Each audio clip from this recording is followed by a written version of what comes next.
Hello everyone and welcome to week 7. This week what we are focusing on is the structure and function of the human body as well as medical terminology. So with that, we are focusing on 2 chapters this week. We are focusing on chapter 4 and chapter 21. So let's go ahead and get started talking about those 2 chapters. So chapter 4 is talking about the medical terminology that you'll start to use. And most of the medical language is derived from a Greek or Latin because those are where the first languages were spoken, specifically with the early fathers of medicine. It's very important that you have good communication between your healthcare professionals, and part of that is using medical terminology. So because we're starting to use that terminology more frequently in communication, both in your office, in the charting, and with patient documentations, it's important that we have a basic knowledge of the medical terms. But it's almost impossible to know all of the medical terms because there are so many. And while that may be a challenge to learn the new language, it's really crucial to your profession. So let's kind of break this down a little bit for you. So here's our breakdown. When we're discussing medical terms, they are composed of several parts. The 3 main parts are a word root, a prefix, and a suffix. The word root is the part that carries the main meaning of the word. It's a word or an element from which other words are formed. So for example, here we have the word cardio, and we know that cardio means heart, and we can add other things to it to change the meaning. The prefix is a word element that is placed before or at the beginning of a word root. The prefix is used to alter and modify the meaning to create new words. So for example, here we have the term hypertension. Hyper is the prefix, tension is the word root. This word, if you break it down, means high blood pressure. And lastly, we have the suffix, and this is a word element that comes at the end of a word and alters or modifies the meaning to create a new word. This could be a syllable, a group of syllables, or a group of syllables. So for example, we have the word cardiology here. Now we know that the word root is cardio, which means heart. The suffix here is ology, which means the study of the heart. Alright, and sometimes we have to use what we call a combining vowel. It's needed before you can join the suffix to a word root. So when you're joining word roots together, you may need to use this combining vowel. A combining vowel is a letter, typically an O, but sometimes can be another vowel. And the purpose is to make it easier to say the word. So in our example, cardiology, or even in the word mammogram, the word root there is mammo, there's mam, but then we have the suffix, which is gram. So mammogram doesn't sound very easy to say, so we add that O to make it easier to say mammogram. In the word cardiology, we actually already have that word, so it's a little bit easier to say, but some other words are not. Now, while most words will use a combining vowel, some will be called a combining form. You might think, what's the difference? Well, a combining form is a word root that already has the vowel attached to it, like the word cardiology. So that's the difference. A combining form already has the vowel there for you. A combining vowel is one that you have to add in. So how do we really write these and pronounce these medical terms and medication terms? So this is a skill that all medical assistants can use not only for medical terms, but also for your everyday English.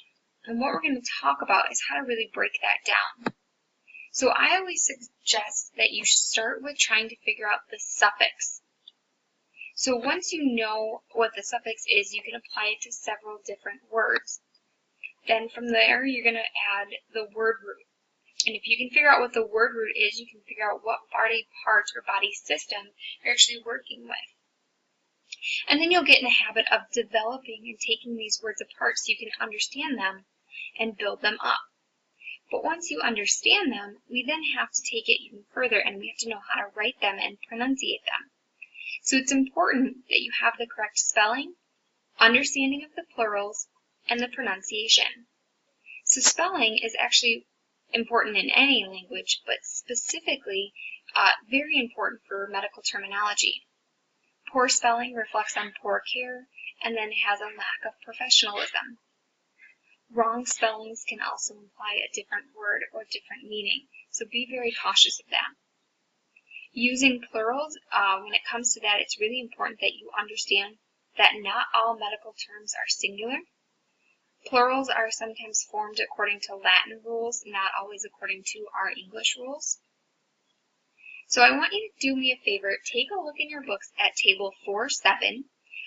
It has a great list of the plural terms that we use in medical terminology. And lastly, we have pronunciation. And this is probably one of the most important because as a medical assistant, you really have to learn how to properly say terms, not only for when you're speaking with the physicians, but also when you're speaking with patients, because you want to make sure you're giving them the correct information right away. And if you're struggling with something, please make sure that you're going to either myself or your lab teachers, and we can help kind of walk you through those as well. It will also help when you take your medical terminology class, and they can help walk you through those as well. Alright, so that is kind of the rough overview for Chapter 4. Let's go ahead and move on to Chapter 21, which is talking about your human body. Now, when we talk about the workings of the human body, they fall into two categories, either anatomy or physiology. Anatomy is really the study of the structure of an organism, whereas physiology is the study of the functions of an organism. So one's talking about kind of the structure and how they come together, the other's talking about the functions. But when we're looking at these, we also need to look at the development of diseases and disorders within your body.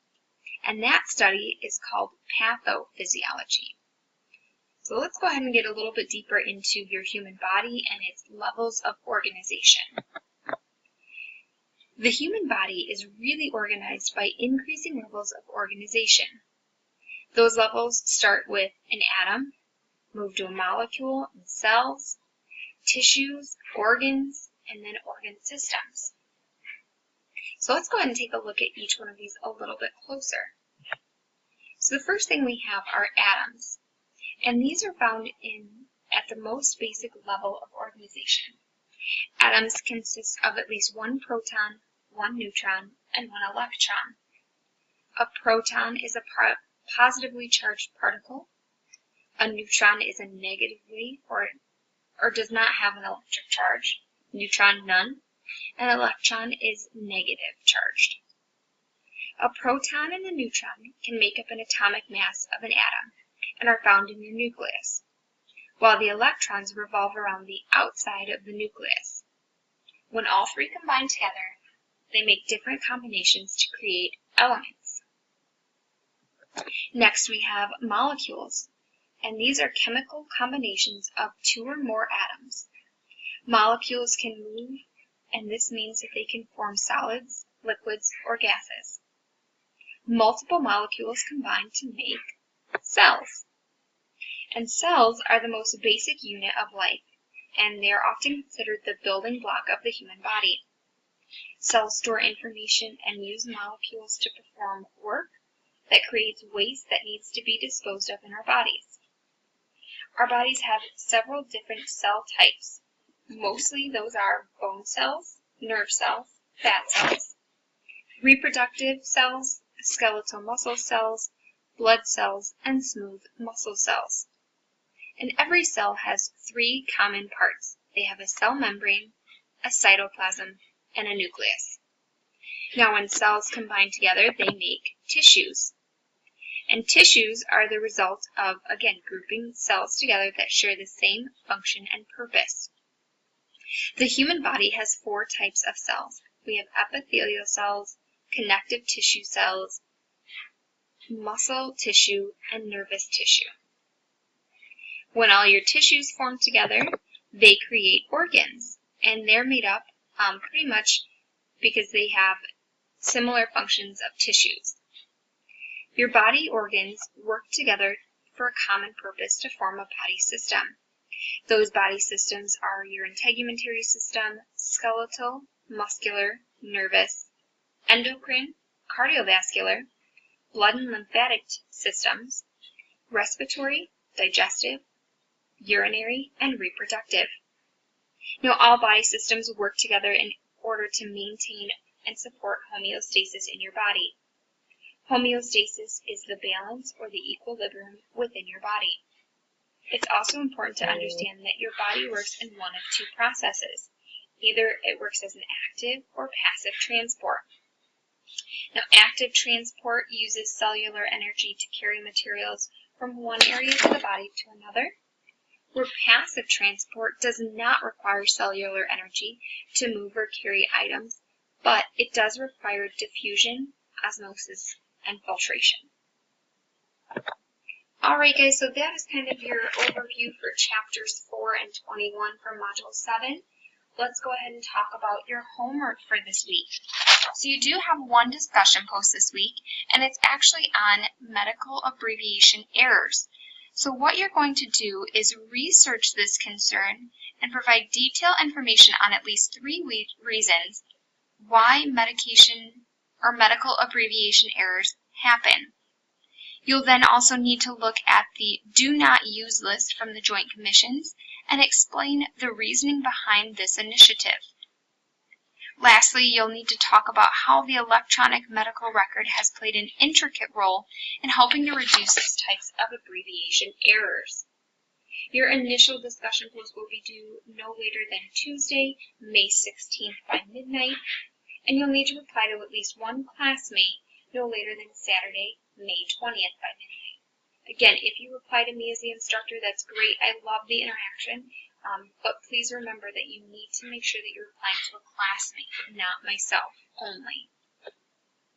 You also have your one course project written assignment, which is looking at the influenza vaccine information sheet. Again, make sure you're reviewing that rubric so you're hitting all of the important topics in your paper and making sure that everything is addressed. That will be due no later than Sunday, May 21st by midnight. And lastly, you have your weekly quiz.